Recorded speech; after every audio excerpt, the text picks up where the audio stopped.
You're listening to A Chapter a Day, a daily podcast. The Bible comes alive as we read a chapter out loud each day. Hello, everyone. Welcome to A Chapter a Day. It is the evening of July 24th, and so we are reading Matthew chapter 24 for today's chapter. Here's what it says.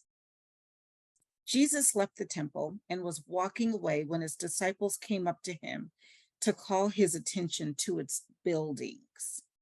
Do you see all these things? He asked. I tell you the truth, not one stone here will be left on another. Everyone will be thrown down. As Jesus was sitting on the Mount of Olives, the disciples came to him privately. Tell us, they said, when will this happen?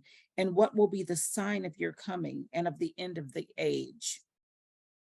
Jesus answered, watch out that no one deceives you, for many will come in my name, claiming I am the Christ, and will deceive many. You will hear of wars and rumors of wars, but see to it that you are not alarmed. Such things must happen, but the end is still to come. Nation will rise against nation and kingdom against kingdom. There will be famines and earthquakes in various places. All these are the beginning of birth pains. Then you will be handed over to be persecuted and put to death, and you will be hated by all nations because of me. At that time, many will turn away from the faith and will betray and hate each other. And many false prophets will appear and deceive many people. Because of the increase of wickedness, the love of most will grow cold. But he who stands firm to the end will be saved. Whew, that's a hard sentence. It's Matthew chapter 24, verse 12 and 13. Because of the increase of wickedness, the love of most will grow cold. But he who stands firm to the end will be saved. And this gospel of the kingdom will be preached in the whole world as a testimony to all nations, and then the end will come.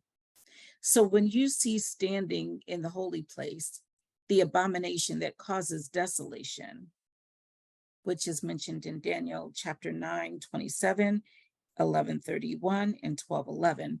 I don't know what the abomination that causes desolation is. I have to look it up.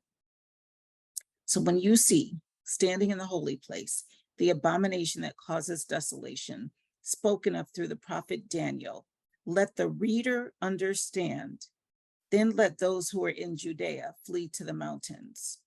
Let no one on the roof of his house go down to take anything out of the house. Let no one in the field go back to get his cloak. How dreadful it will be in those days for pregnant women and nursing mothers.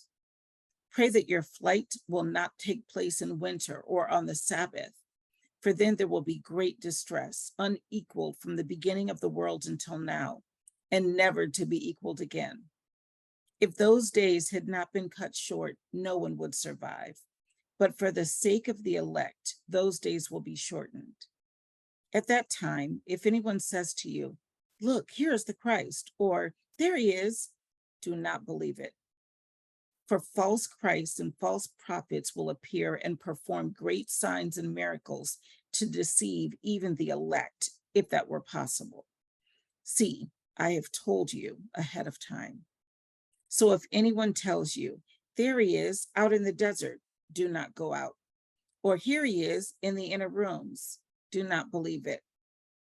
For as lightning that comes from the east is visible even in the west, so will be the coming of the Son of Man.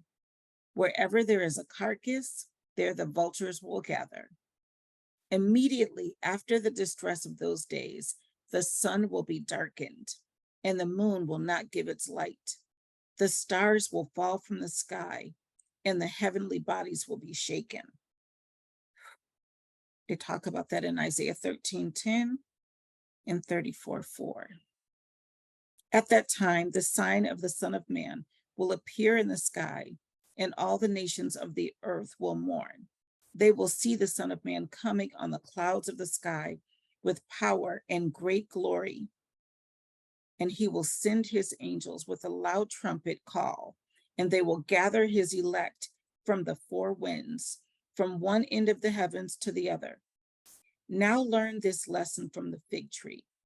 As soon as its twigs get tender and its leaves come out, you know that summer is near. Even so, when you see all these things, you know that it or he is near, right at the door. I tell you the truth, this generation will certainly not pass away until all these things have happened. Heaven and earth will pass away, but my words will never pass away. No one knows about that day or hour, not even the angels in heaven, nor the Son. Some manuscripts do not have nor the Son, but only the Father. As it was in the days of Noah, so it will be at the coming of the Son of Man. For in the days before the flood, people were eating and drinking, marrying and giving in marriage, up to the day Noah entered the ark. And they knew nothing about what would happen until the flood came and took them all away. That is how it will be at the coming of the Son of Man. 2 men will be in the field, one will be taken and the other left. 2 women will be grinding with a hand mill, one will be taken and the other left. Therefore, keep watch, because you do not know on what day your Lord will come. But understand this, if the owner of the house had known at what time of night the thief was coming, he would have kept watch and would not have let his house be broken into. So you also must be ready, because the Son of Man will come at an hour when you do not expect him. Who then is the faithful and wise servant whom the master has put in charge of the servants in his household to give them their food at the proper time? It will be good for that servant whose master finds him doing so when he returns. I tell you the truth, he will put him in charge of all his possessions. But suppose that servant is wicked and says to himself, my master is staying away a long time, and he then begins to beat his fellow servants and to eat and drink with drunkards. The master of that servant will come on a day when he does not expect him, and at an hour he is not aware of.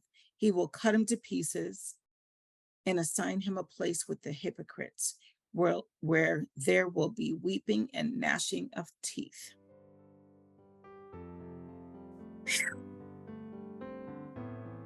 That was Matthew 24. I will see you tomorrow for a chapter a day.